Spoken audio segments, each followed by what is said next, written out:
जय हिंद।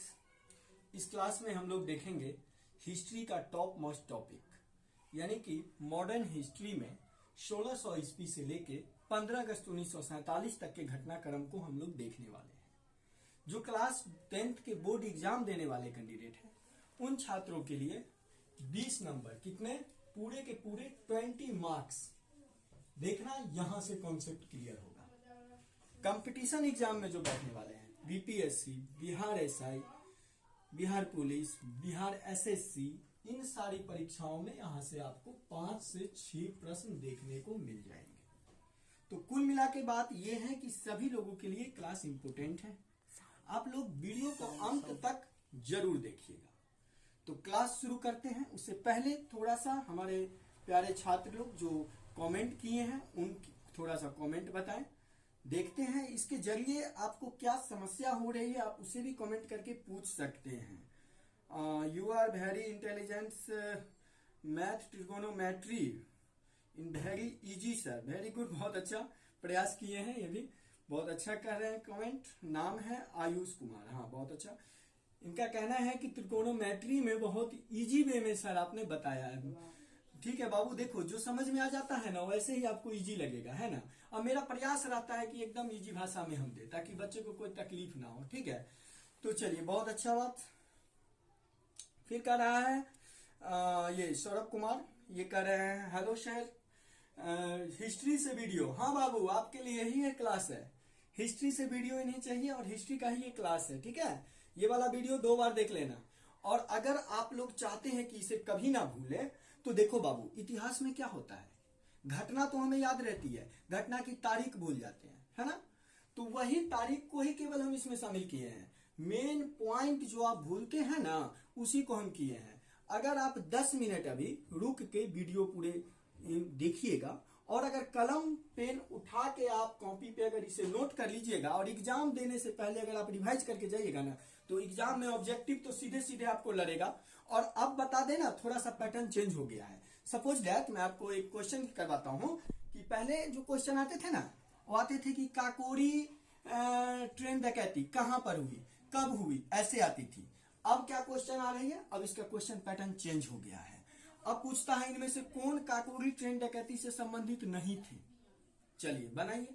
ऐसे ऐसे प्रश्न परीक्षा में पूछे जा रहे हैं, है ना। पहले पूछे जाते थे कि महात्मा गांधी ने असहयोग आंदोलन क्यों वापस ले लिया, सारे बच्चे जानते थे क्यों ले लिया वापस। बट अब जो पूछा जाता है क्वेश्चन, कितने तारीख को वापस लिया है, शायद आपको याद ना होगा, है ना। पर ये वीडियो देखिए, अंत तक आपको जरूर याद हो जाएगा। तो क्लास शुरू करते हैं। कमेंट तो इसी तरह पढ़ते ही रहेंगे, है ना। सत्यम जैन कह रहे हैं कि सर वेरी नाइस, फैंटास्टिक, बहुत अच्छा। और फिजिक्स में सर वीडियो, फिजिक्स में बहुत सारा अपलोड है बाबू, देख लो। हाँ, न्यूटन्स लॉ से भी बहुत सारा वीडियो है, देख लीजिए उसे जाके। इंग्लिश ग्रामर से, हाँ वेरी गुड, रिया कुमारी करे इंग्लिश ग्रामर से। हाँ सर, इंग्लिश ग्रामर से बहुत सारे हैं वीडियो, आप देखिए उसे जाके। ठीक है बाबू, फिर कमेंट पढ़ते हैं बाद में, अभी क्लास ले लेते हैं। ठीक है, चलिए अंत तक देखिएगा। सबसे पहले बात करते हैं कि हिस्ट्री में इससे पहले क्या था। हमारे देश में राजतंत्र थी, ठीक है, और राजतंत्र में यहाँ पे राजाओं का शासन चल रहा था। तो इसी मुगल एम्पायर का हमारे यहाँ पे शासन था। तो उसी कड़ी में 1600 ईस्वी में ईस्ट इंडिया कंपनी का कैप्टन हॉकिंग आया भारत, और जहांगीर के यहाँ आया। जहांगीर उस समय दिल्ली सल्तनत के थे और उनकी बेटी बीमार थी। अब यहाँ पे क्या दवा चल रहा था, आयुर्वेद चल रहा था, जो कि धीरे धीरे सुनता है लेकिन जड़ से मिटा देता है। और उसने क्या किया, अपना ब्रिटेन दवा, इंग्लिश दवा तुरंत उसे दिया और वो ठीक हो गई। तो उसने इजाजत दे दिया कि आप अपना एक कोठी बना सकते हैं। तब ईस्ट इंडिया कंपनी ने अपना पहली कोठी कहां स्थापित की, सूरत में। कब की, 1603 ईस्वी में प्रथम कोठी सूरत में स्थापित की। ठीक है, अब तो वहां से इसे बिजनेस पास मिल गया। अब तो इसे था पूरे भारत पे कब्जा करना। तो फिर इसने क्या किया, जो यहाँ के छोटे छोटे राज्य थे उससे लड़ना शुरू किया और उसे अलग अलग फूट डलवाना शुरू कर दिया और फिर उसे अपनाना शुरू कर दिया। इसी कड़ी में जब मुख्यतः अंग्रेजी सत्ता पावर में आई, वो 1757 के प्लासी की लड़ाई में आई। 1757 की प्लासी की लड़ाई, जो बैरन हेस्टिंग अंग्रेज की तरफ से थे और नवाब सिराजुद्दौला से हुआ था। नवाब सिराजुद्दौला बंगाल के नवाब थे और ये हार गए युद्ध। और फिर यहां से बेरिंग हेस्टिंग युद्ध को जीत गया और फिर यहां से ईस्ट इंडिया कंपनी की शासन पूरे बंगाल में चालू हो गई। यहां पे क्या हुआ था ना, मीर कासिम जो था, मीर कासिम बड़ा छोटा था, मीर कासिम ने को कहा कि अंग्रेज की आप तो नवाब लायक हैं, आप बेकार है जो यहाँ परल है, चलिए मैं आपको नवाब बनाता हूं बंगाल का। चल दिया मीर कासिम अंग्रेज के साथ। तब चल के सिराजुद्दौला युद्ध हारे थे, नहीं तो सिराजुद्दौला युद्ध नहीं हारते, क्योंकि अंग्रेज तो वहां से आया था और ये यहाँ का राजा था। सोच सकते हैं कितना शक्तिशाली रहा होगा, है ना। लेकिन ये मीर कासिम के कारण युद्ध हार गया। अब अंग्रेज ने क्या किया, मीर कासिम को बना दिया बंगाल का नवाब। लेकिन ऐसे ही आया और देखिए 1764 में आकर बक्सर की लड़ाई हुई। क्या हुई, बक्सर की लड़ाई। इसमें ये मीर कासिम को भी अब अंग्रेज ने हटा दिया। अब पूरे के पूरे ईस्ट इंडिया कंपनी की राज हो गई। इस तरह ये प्रोसेस चलता रहा। अब भारत के लोग भी इसे विद्रोह करना चाहता था, लेकिन भारत की तरफ से पहला स्वतंत्रता संग्राम की संज्ञा किसे दिया गया, ये 1857 ईस्वी के सिपाही विद्रोह का। 1857 ईस्वी 1857 को जो सिपाही विद्रोह हुआ वह भारत का प्रथम स्वतंत्रता संग्राम है। ठीक है, अब बात करते हैं इसमें क्या हुआ। तो इसमें इसके कई कारण थे। पहला कि अंग्रेज ईस्ट इंडिया कंपनी इतनी विस्तार से बढ़ रही थी कि उसे रोकने के लिए हर राजा लोग प्रयास कर रहा था कि रुक जाए, बट वो रुक नहीं रहा था।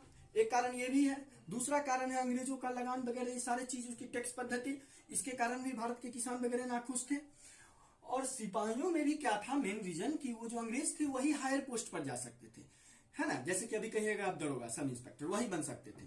कितना भी पढ़ा लिखा होगा तो भारत वाला सिपाही पर ही रह जाता था, है ना। और दूसरी और भी कारण ये थी, चौथी, कि अंग्रेजी जो सेना थे उसकी वेतन अधिक होती थी, अब भारत की सेना का वेतन कम होता था। ठीक है, कहते हैं ना कि इस जो विद्रोह भर का इसका तत्काल कारण क्या था। तो तत्काल कारण ये था कि चर्बी वाले कारतूस था, यानी कि कारतूस जो था ना गाय और सुअर के मांस से बना होता था और उसको दांत से काट कर सिपाही को चढ़ाना पड़ता था, तब गोली फायर होती थी। भारत की सेना ने उसे इनकार कर दिया कि हम इसे नहीं चलाएंगे। ठीक है, तो इसी पर क्या हुआ ना कि विद्रोह बना गया कि भाई आपको चलाना ही पड़ेगा। तो यही मंगल पांडे फर्स्ट भारतीय सिपाही ने अपने सर्जेंट बाग को ही हत्या करके और अपना साम्राज्य शुरू कर लिया। तो यह विद्रोह मुख्य रूप से वहीं से भड़की। मंगल पांडे ने सबसे पहले अपने सर्जेंट बाग का हत्या किया और शुरुआत किया। लेकिन विधिवत रूप से 10 मई 1857 ईस्वी को मेरठ से इसका शुरुआत हुआ। उस समय जो गवर्नर जनरल थे ना, लॉर्ड कैनिंग थे। कौन थे, लॉर्ड कैनिंग। ये सारे तथ्य अगर आपको याद रहेगा ना तो क्वेश्चन बना के 3 मार्क्स में पूछेगा तो भी आप लिख सकते हैं। गौर से सुनिए और लास्ट तक देखिएगा वीडियो, भागिएगा मत। ऐसा वीडियो आपको कहीं नहीं मिलेगा पूरे यूट्यूब पे, आप छान मारिएगा। और लास्ट में कमेंट करिएगा, आप अभी मत कमेंट कीजिए, लास्ट में कहिएगा मजा आ गया सर। ठीक है, पूरे अंत तक देख लेना भाई।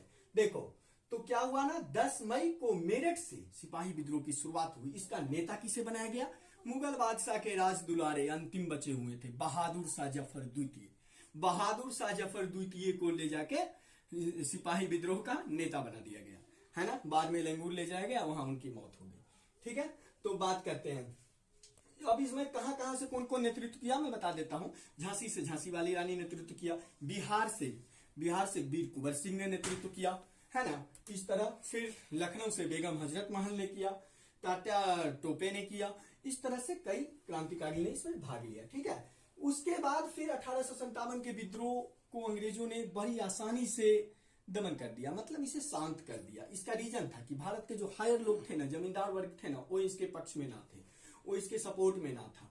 और यहाँ पे बहुत तो अधिक दिन तक ये विद्रोह चल नहीं पाया। दूसरा, इसकी असफलता के कारण, परीक्षा आपको प्रश्न पूछेगा इसके कारण क्या थे, सिपाही विद्रोह के कारण क्या थे, सिपाही विद्रोह असफल हो गए इसके कारण बताइए, है ना। क्वेश्चन कई तरह से आ सकता है, आप हर तरह से तैयार होकर जाओ, है ना।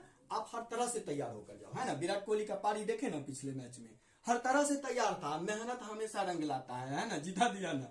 आप भी इसी तरह के, आपका भी मैच होने वाला है ना, तो एकदम फिट होके जाइए। तो क्वेश्चन अगर पूछे कि क्यों बंद हो गई, क्यों सिपाही विद्रोह चल नहीं पाई, इसका रीजन था कि यहाँ के जो बड़े वर्ग थे उनका सपोर्ट ना था, और दूसरी बात कि इसका कोई अच्छा प्रबंध ना था। एक समय कभी आज कानपुर में चल रहा है, फिर कल दिल्ली में चालू हो जाता था, फिर कभी वहां, तो अंग्रेज को आसानी होती थी उसे समाप्त करने में। इस वजह से ज्यादा दिन तक ये नहीं चल पाया और ये खत्म हो गया। ठीक है, फिर बात करते हैं अब बात आई कि भारत वालों ने सोचा कि अब हम उसको वैधानिक तरीकों से अंग्रेज को घेरेंगे, तो उसके लिए भारत के पास एक पार्टी होनी चाहिए। भारत के पास कोई पार्टी नहीं थी, है ना।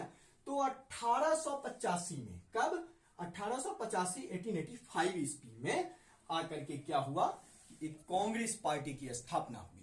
ये कांग्रेस पार्टी की स्थापना कोलकाता में होने वाली थी, लेकिन वहां नहीं हुई। वहां प्लेग फैलने के कारण ये मुंबई में हुई। मुंबई में गोकुलदास तेजपाल उच्च विद्यालय में कांग्रेस की स्थापना हुई, यानी कि प्रथम बैठक हुई। ठीक है, किसने किया? ओ हुमयूज। परीक्षा में अब होमयूज ऑप्शन में नहीं आता है, अब पूरा नाम आता है, क्योंकि अब परीक्षा इतना आपको गूगली बॉल नहीं दिया जाता। अब यारकर पे प्रैक्टिस कीजिए, है ना। तो इसका पूरा नाम क्या है? Octavian human.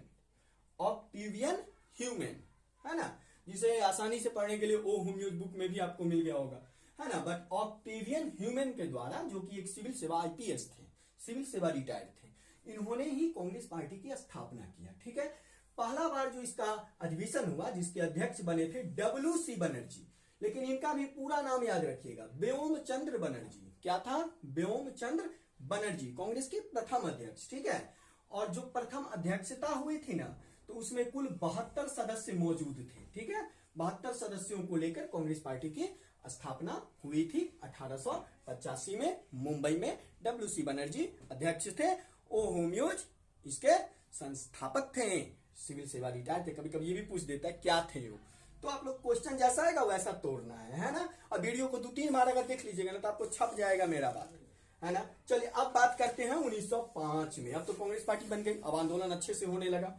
लेकिन ये 1905 में आकर के करजन, कौन आया अंग्रेज की तरफ से? करजन आया। करजन ने कहा कि देखो भाई, बंगाल तो बहुत बड़का है, इसमें बिहार उड़ीसा सब था, उसी में एक तरह से मान, उस समय एक बहुत बड़ा प्रेसिडेंसी था। तो कहा इतना बड़ा पे शासन करना बहुत ही मुश्किल है, तो इसको करते हैं क्या कि 2 भाग में कर देते हैं। इधर उग्रवादी ज्यादा होने लगा था, आंदोलनकारी सब ज्यादा आ गए थे, तो कहा कि नहीं, इसको 2 भागों में बांट देती है। और तत्कालिक कारण प्रशासनिक सुविधा दिया गया। पूछा जाता है बंगाल विभाजन के कारण क्या थे, तो अंग्रेजों ने जो इसका कारण दिया वही कारण बताइएगा। उस समय भारत वाले का बात सुनने वाला कौन था? कोई नहीं, है ना। तो उन्होंने तत्कालिक प्रशासनिक सुविधा दिया और 1905 ईस्वी में 20 जुलाई को बंगाल विभाजन कर दिया गया। ठीक है, करजन के द्वारा। किनके द्वारा? करजन के द्वारा। तो जिसके विरोध में 7 अगस्त 1905 को, कब? 7 अगस्त 1905 को विरोध में कोलकाता के टाउन हॉल में स्वदेशी आंदोलन शुरू हुई, है ना। स्वदेशी आंदोलन की घोषणा हुई। इसी स्वदेशी आंदोलन में आपको रविन्द्रनाथ टैगोर ने ये सोनार अमार बांग्ड़ा जो राष्ट्रगीत है उसे दिया था, जो कि बांग्लादेश के अभी राष्ट्रगान है।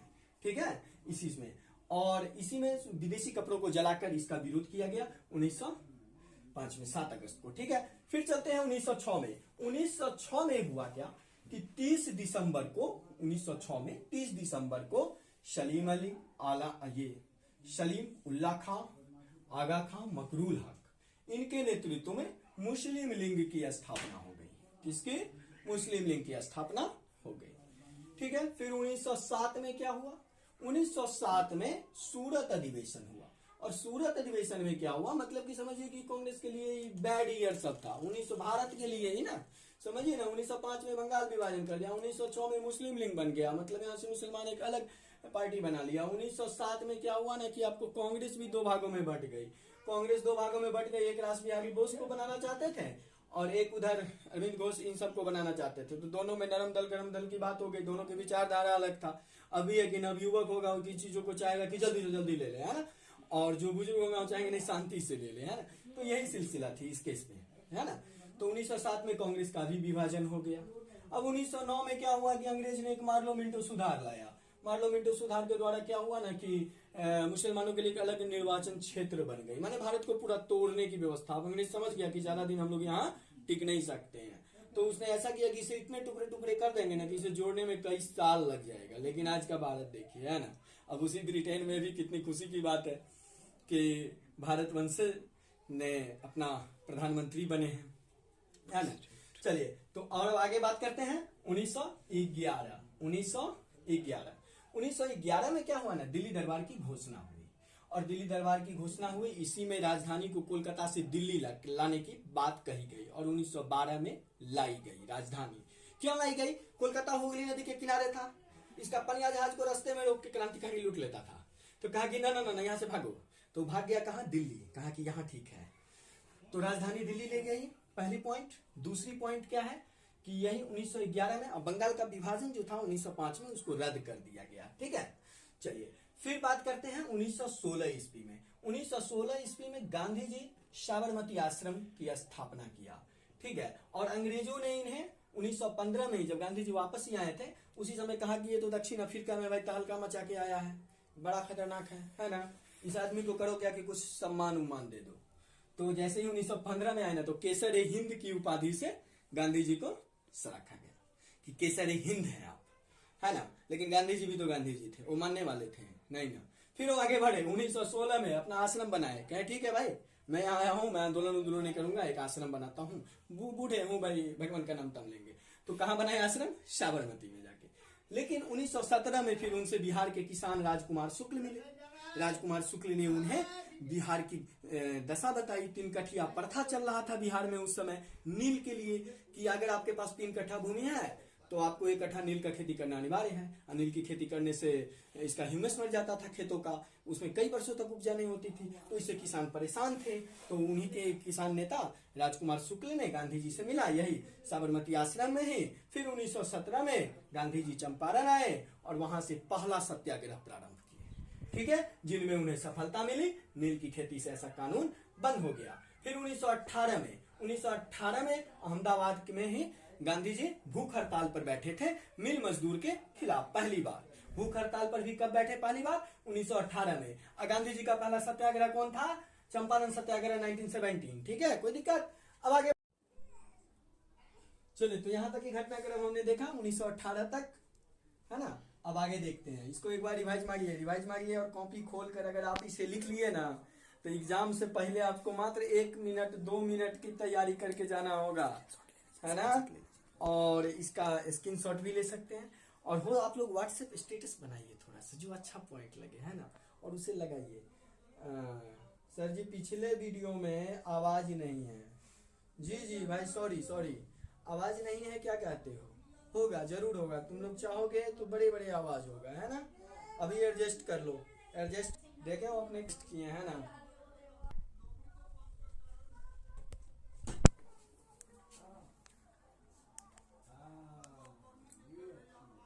क्रांतिकारियों की लगातार विचारधारा बढ़ रही थी, अंग्रेज परेशान था, बेचारे का नाको दम हो गया था, है ना। तो अब उसने क्या किया, 1919 में 1919 में रोलैक्ट एक्ट लाया भारत। रोलैक्ट एक्ट कब आया? 19 मार्च 1919 को, यानी 19 मार्च 1919 को रोलैक्ट एक्ट लागू हुआ, है ना। इसका कहना क्या था? न कोई अपील, न कोई दलील, न कोई वकील, यानी कि आपको पुलिस किसी कारण का पकड़ सकता है। परीक्षा में प्रश्न गुरुजी कैसे आते हैं? परीक्षा में आपको पूछेगा कि रोलैक्ट एक्ट में इनमें से कौन सी बातें नहीं कही गई थी, दे देगा न कोई अपील, न कोई दलील, न कोई वकील, है ना, और मृत्युदंड। तो मृत्युदंड उसकी बात नहीं कही गई थी, यही तीनों बात थी, है ना। तो इसी कड़ी में क्या हुआ ना कि बहुत सारे नेताओं को अरेस्ट कर लिया गया। तो पंजाब के अमृतसर में इसके लिए सभा हो रही थी। कब हो रही थी? तो 13 अप्रैल को। कब हो रही थी? 13 अप्रैल 1999 को। ठीक है, 13 अप्रैल 1919 को अमृतसर में क्या हो रहा था? एक सभा हो रही थी, जिसमें कि जनरल डायर ने गोली चलाने के आदेश दे दिया, और वो डायर ने आकर वहां पर बुरी तरह से लोगों को भून दिया गोली से। बैसाखी का दिन था, पूरे पंजाब लोहड़ी मना रहा था। लेकिन सोचिए उस बीच में कितनी दुखद घटना हो गई, जिसे इतिहास कभी नहीं भूलेगी, है ना। ये 13 अप्रैल 1919 को भारतीयों के लिए सबसे बड़ा बुरा दिन हुआ, जिसमें जालियांवाला बाग हत्याकांड हुआ। ठीक है, जिसमें अंग्रेजों ने बताया कि 379 लोग मारे गए। लेकिन आपको जो क्वेश्चन लिखना होगा ना, 5 मार्क्स में दे देगा जालियांवाला बाग से आप क्या समझते हैं, तो उसमें आपको तथ्य जाना जरूरी है। नहीं पॉइंट वाइटल दीजिएगा ना तो 4 नंबर देगा, फेल नहीं होइएगा। 5 नंबर में 1 नंबर कट जाएगा।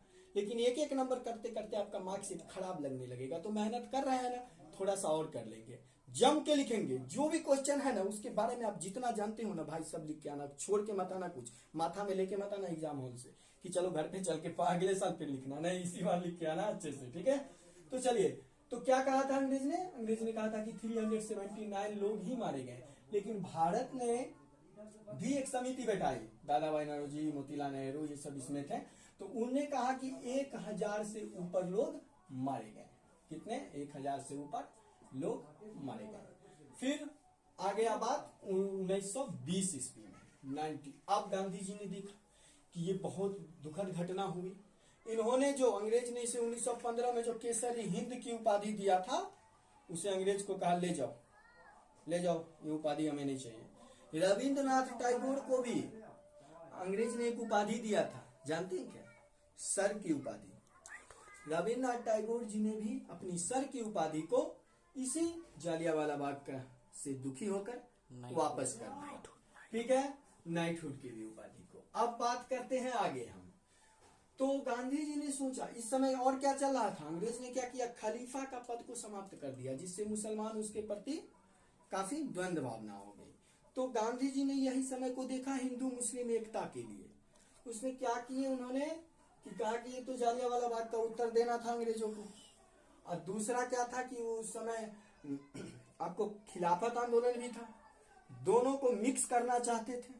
अब मिक्स वही हुआ भी, मिक्स करके 1 अगस्त 1920 को नॉन कोऑपरेटिव मूवमेंट यानी कि असहयोग आंदोलन की शुरुआत हो गई। असहयोग आंदोलन 1 अगस्त 1920 को शुरू हुई। ठीक है, बहुत अच्छा आंदोलन चल रहा था, लग रहा था कि देश आजाद इसी में हो जाएगा। सुभाष चंद्र बोस ने भी कहा कि भारत की आजादी 1920 में असहयोग आंदोलन में आजादी में ही हो जाती, परंतु गांधी जी क्यों वापस लिए पता नहीं चला, है ना। लेकिन गांधी तो गांधी थे, वैसे महापुरुष बहुत कम हुआ करते हैं। अब समझिएगा बात क्या था। फिर क्या हुआ कि 5 फरवरी 1922 को, यानी कि 2 साल लगभग चला, उसके बाद देखिए 5 फरवरी 1922 को 1922 को गोरखपुर जिले में चौड़ी चौड़ा, परीक्षा में लिखने में गलती मत करना बिहार बोर्ड वाले, पहले चौड़ी, पहले ई की मात्रा है तब आ की मात्रा वाला है, ध्यान देना। चौड़ी चौड़ा नाम है, बहुत हम बोलने में चौड़ा चौड़ी बोलता है, गलत, चौड़ी चौड़ा। ठीक है, तो चौड़ी चौड़ा नामक स्थान पे क्या हुआ कि नवयुवक और पुलिस के बीच वहां पे भिड़ाव हो गया, जिसमें पुलिस सब अंदर थाना में आके ताला लगा लिया, कहा मारो, कैसे मारोगे। तो आदमी भी तो नवयुवक थक गया, उसमें देखा डंडा उंटा जहां तक गया वहां तक गया, उसके बाद उसे आग लगा दिया। तो उसमें 22 पुलिसकर्मी मारे गए। कितने? 22 पुलिसकर्मी मारे गए, जिससे दुखी होकर गांधी जी ने कहा कि हमारे देश की जनता अभी हमारी विचारों को नहीं समझ पा रहे हैं, इसलिए हम इस आंदोलन को वापस लेते हैं। क्योंकि गांधी जी समझते थे कि हम लोग कर क्या सकते, केवल हमारे पास अहिंसा ही एक ऐसा मार्ग है जिससे यहाँ चल सकते हैं। क्योंकि तो अंग्रेज था, उसके पास तो कई ऐसे संत थे। सोचिए, तो तोपे लगा के सबको भून देता, तो समझ रहे थे कि कोई ऐसा भड़काव काम मत करो। ले, और वैसे भी वो अहिंसा सत्य अहिंसा के पुजारी थे और हमेशा रहे। तो वही उन्होंने अपने आंदोलन को वापस ले लिया। अब गांधी जी को यहाँ पे 6 साल की जेल हो गई। अब वो यहाँ पे आंदोलन का जो नेता थे उन्हें तो जेल हो गई, अब वो जेल चले गए। जेल जाने के बाद उन्होंने कहा कि रुको भाई, ऐसा करते हैं, वहां पे जेल में बड़ा ही वो तो अथी भी थे, ड्रामाबाज भी थे, कहे कि ऐसा करते खाना पीना ही नहीं खाते थे वहां। अंग्रेज सबको लगा रो भाई मर उड़ जाएगा तो बड़ा दिक्कत हो जाएगा, एक तो देश ऐसे ही है, वो यही समझदार लग रहा है जो कि असहयोग आंदोलन को वापस लिया है ना। तो बाकी क्रांतिकारी सबको तो देख ही लिए थे, तो कहा कि नहीं गांधी जी को वापस भेजो भाई, ये अच्छा है, शांति प्रिय लोग हैं, इनको वापस कर दिए। फिर आए, फिर 19, अब आगे बढ़ते हैं और फिर आगे की घटना देखते हैं। तो 1922 असहयोग समझ गए, वापस कब हुआ सो देख लीजिए, है ना। 5 फरवरी 1922 को इन्होंने जो आंदोलन चली चौड़ी चौड़ा कांड के कारण इन्होंने इसको वापस ले लिया। ठीक है, 11 फरवरी 1922 को असहयोग आंदोलन वापस हुई। बच्चों कब हुई? 11 फरवरी मत देते कि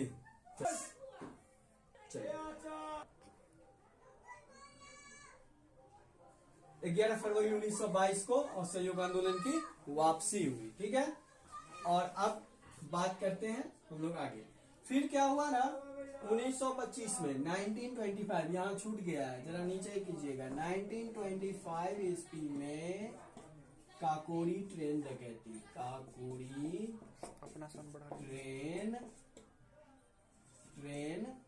डकैती पहले नाम था, याद रखिएगा। अब इसका नाम बदल दिया गया, अब ये डकैती की जगह क्या कर दिया गया? Action, Kakori train action. ठीक है, सुनने में खराब लग रहा था ना, ठीक है। अब बात करते हैं 1928 की, वो भी घटनाक्रम इसमें छूट गया है, माफी चाहते हैं। 1928 ईस्वी में क्या हुआ था बाबू, साइमन कमीशन आया था भारत, साइमन कमीशन आया था, ठीक है। 1928 में लाला लाजपत राय की मौत हो गई थी, शेरे पंजाब कहा जाता था इन्हें। साइमन गो बैक का नारा दिया गया था 1928 ईस्वी में, ठीक है। 1925 में काकोरी ट्रेन एक्शन, ठीक है। अब बात करते हैं 1930 की। 1930 में डांडी मार्च हुआ था, जिसे सविनय अवज्ञा आंदोलन के नामों से भी जानते हैं, नमक सत्याग्रह भी इसे ही कहते हैं, ठीक है।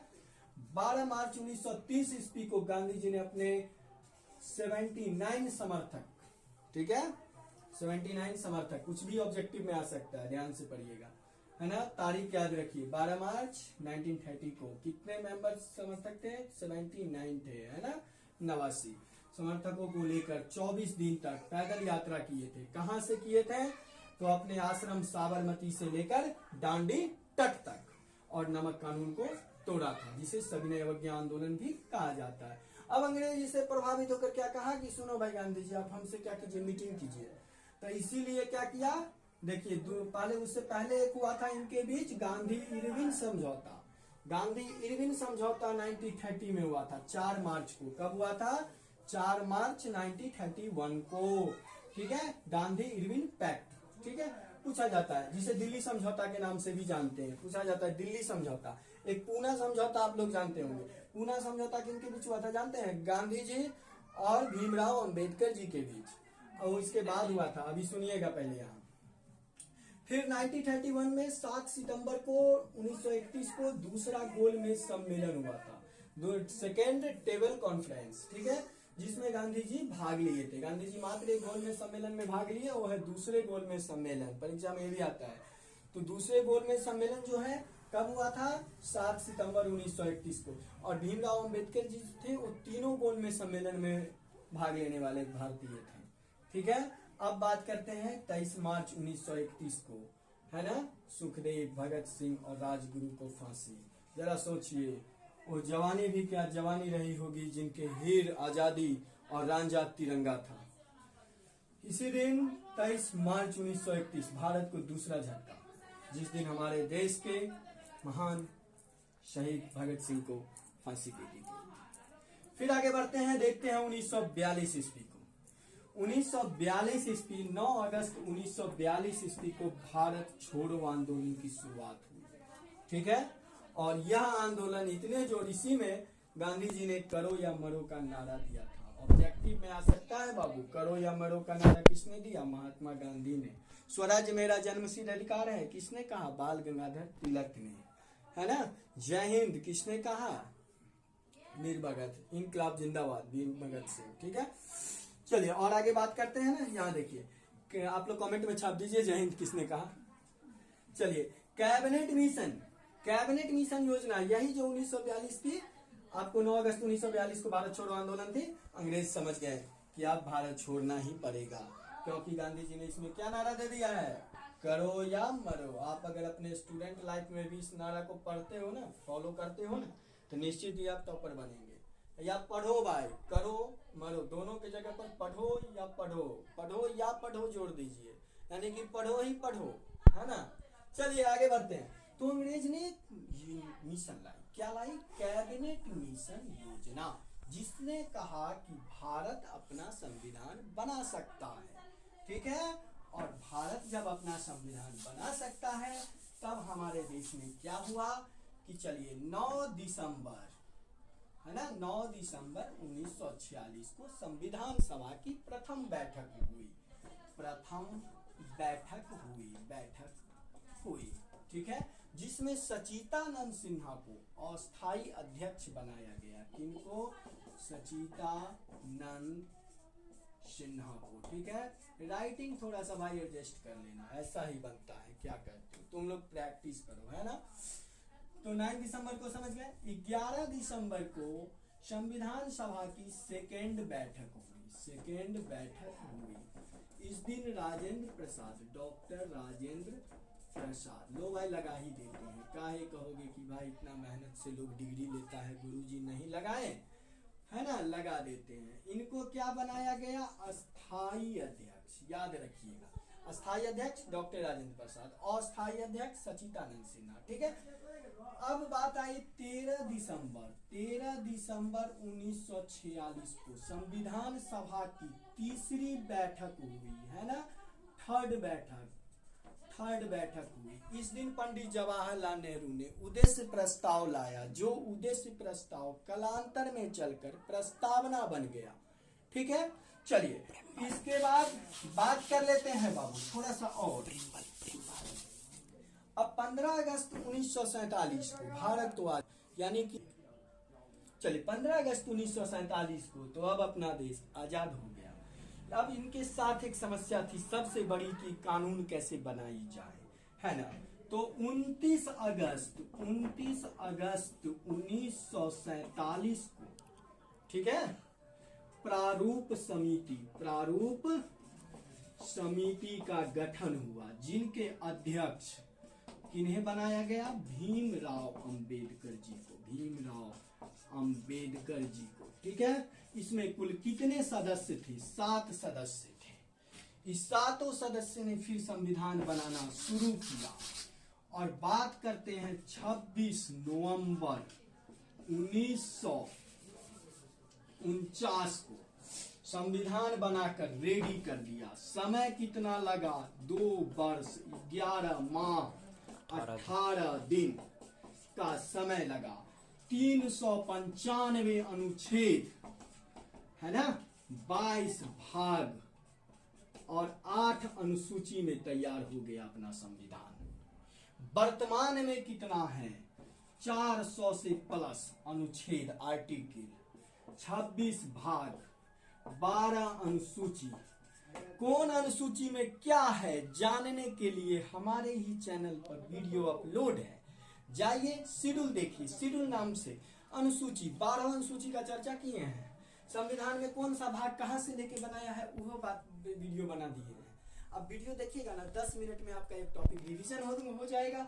फिर मैं अपने नेक्स्ट वीडियो में मिलता हूँ। वीडियो आप लोग को कैसा लगा अब जरूर आप कमेंट करके बताएं। और अगर लगा है कि मैं आपके लिए कुछ मेहनत किया हूँ, आपको ये 1600 ईस्वी से लेके यहाँ क्या कि संविधान बनकर तैयार हुआ तक का रिवाइज करवाया हूँ, तो एक लाइक कीजिए और वीडियो को शेयर जरूर कीजिए, है ना। फिर मैं अपने नेक्स्ट वीडियो में मिलता हूँ। जय हिंद, जय भारत।